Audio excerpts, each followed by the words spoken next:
Praise the lord everyone. ఈరోజు వాక్య భాగము ప్రకటన గ్రంథము 3వ అధ్యాయము 21వ వచనము నుండి. నేను జయించి నా తండ్రితో కూడా ఆయన సింహాసనమునందు కూర్చుండి ఉన్న ప్రకారము జయించు వానిని నాతో కూడా నా సింహాసనమునందు కూర్చుండనిచ్చెదను. చదవబడిన ఈ వాక్య భాగాన్ని అనుసరించి ఈరోజు దైవిక స్ఫూర్తిని ధ్యానించుకుందాము. క్రీస్తునందు ప్రియ సహోదర సహోదరిలారా, ప్రభు అయిన యేసు క్రీస్తు నామములో మీకందరికీ శుభములు.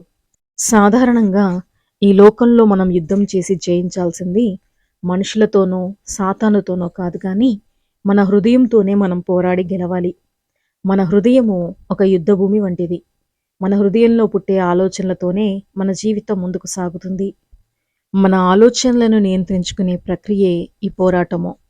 హృదయం మోసకరమైనదని, అది ఘోరమైన వ్యాధి కలదని వాక్యంలో వ్రాయబడి ఉన్నది. మోసకరమైన మన హృదయంలో ఎన్నో ఆలోచనలు, అందులో ఏవైనా చెడు ఆలోచనలుంటే అనార్థాలకు దారితీసే ప్రమాదం ఉంది. అలాంటి మోసకరమైన హృదయంలో పుట్టే ఆలోచనలు మనుషుల జీవితాలను చాలా ప్రభావితం చేస్తాయి. కాబట్టి ఇలాంటి హృదయాన్ని అదుపులో పెట్టుకోవడం మనుషులమైన మన వల్ల కాదు, కానీ కేవలము మన ఆలోచనలను, తలంపులను దేవుని ఆధీనంలో ఉంచినప్పుడే అది సాధ్యమవుతుంది. ఏదెను తోటలో దేవుడు ఆదాము అవ్వలతో మంచి చెడుల తెలివినిచ్చే చెట్టు ఫలము తింటే చచ్చిపోతారని చెప్పాడు.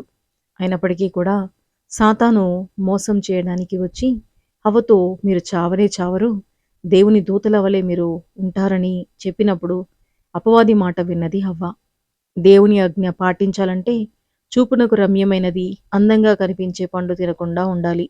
దేవతల్లా వెలిగిపోయే అవకాశాన్ని వదులుకోవాలి. తోట మధ్యలో ఉన్న మంచి చెడుల తెలివినిచ్చే చెట్టు ఫలాన్ని హవ్వ రోజూ చూస్తూనే ఉంది, కానీ తనకెప్పుడూ దేవుని ఆజ్ఞను మీరాలని అనిపించలేదు. ఎప్పుడైతే అపవాది అయిన సాతాను మాటలను హవ్వ విన్నదో తన దృష్టిలో, తన ఆలోచనల్లో మార్పు రావడం చూస్తాము. ఒకవేళ అవ్వకి ఒక పండు కోసుకొని తినాలని అనిపించినా దేవుడు తినొద్దన్నాడు కాబట్టి తినకుండా ఉండిందేమో. అయితే సాతాను ఎప్పుడైతే అవ్వను ప్రోత్సహించిందో అవ్వ ఇంకేమీ ఆలోచించకుండా పండు కోసుకొని తిని సగం ఆదాముకు కూడా ఇచ్చింది. అవ్వ ఏమీ ఆలోచించలేదు కాబట్టి అవ్వకి ఎలాంటి పోరాటం లేకుండా జయించిన అవసరమే రాలేదు. దేవుని ఆజ్ఞకి సాతాను ప్రలోభాలకి మధ్య మనిషికి ఎప్పుడూ పోరాటమే ఆది నుండి. ఈ భూమి మీద ప్రతి ఒక్కరికి ఈ లోకంలోని అందాలను చూపించి ప్రలోభ పెడుతుంది సాతాను. మత్తయి సువార్త 4వ అధ్యాయం 8-9 వచనాల్లో ఈ లోకరాజ్యములన్నిటినీ వాటి మహిమను ఆయనకు చూపి, నీవు సాగిలపడి నాకు నమస్కారము చేసిన ఎడల వీటన్నిటినీ నీకిచ్చేదనని అపవాది అయిన సాతాను యేసుప్రభుతోనే చెప్పిన సందర్భాన్ని మనం చూస్తాము. ప్రభువునే వదిలిపెట్టని సాతాను మనల్ని శోధించకుండా ఉంటుందా? యేసుప్రభువు వాక్యం ద్వారా సాతానును ఎదిరించాడు. మనకి వాక్యం తెలియదు కాబట్టి సాతానుని ఎక్కువ కష్టపెట్టకుండా సాష్టాంగ నమస్కారం చేసే పరిస్థితిలో ఉన్నామేమో. ఎవరైతే సాతాను ప్రలోభాలకి లొంగకుండా వాక్యం ద్వారా సాతానుని ఎదిరించాలని ఆశిస్తారో వారికే పోరాటాలు ఎదురవుతాయి తప్ప ఈ విధంగా వాక్యం తెలియని వారికి కాదు. వారికి వాక్యమే తెలియదు కాబట్టి అది పోరాటమా ఇంకేంటి అనేది తెలియదు. అక్కడ జయించడం అనే ప్రస్తావనే ఉండదు. మన చుట్టూ జీవించేవారు డబ్బు సంపాదించుకొని విలాసవంతమైన జీవితం జీవిస్తూ ఉంటే మనం మాత్రం దేవుని మీద ఆధారపడి జీవిస్తూ వాటికి దూరంగా ఉండాలంటే హృదయం అంగీకరిస్తుందా? ఈ లోకభోగాలను అనుభవించకుండా చూస్తూ మనల్ని మనం నియంత్రించుకోవడం ఒక పెద్ద పోరాటమే ఈ లోకంలో. యేసు ప్రభువు వాక్యం ద్వారా సాతానును జయించినట్లు మన హృదయాన్ని కూడా వాక్యం ద్వారా జయించాలంటే మనకి వాక్యము తెలిసి ఉండాలి.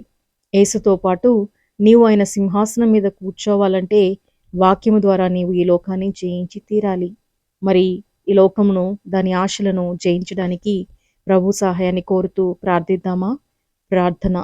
ప్రియమైన పరలోక తండ్రి, ఈ లోకంలో జీవించినంత కాలము సాతాను ప్రలోభాలకు లొంగకుండా, వాటి ఆకర్షణలకు లొంగకుండా ఈ లోకాన్ని జయించి నీతో పాటు సింహాసనంపై కూర్చునే భాగ్యమును నాకు, మాలో ప్రతి ఒక్కరికి దయచేయమని ప్రభువును ప్రియ రక్షకుడునైన యేసుక్రీస్తు నామంలో ప్రార్థిస్తున్నాము తండ్రి. ఆమెన్.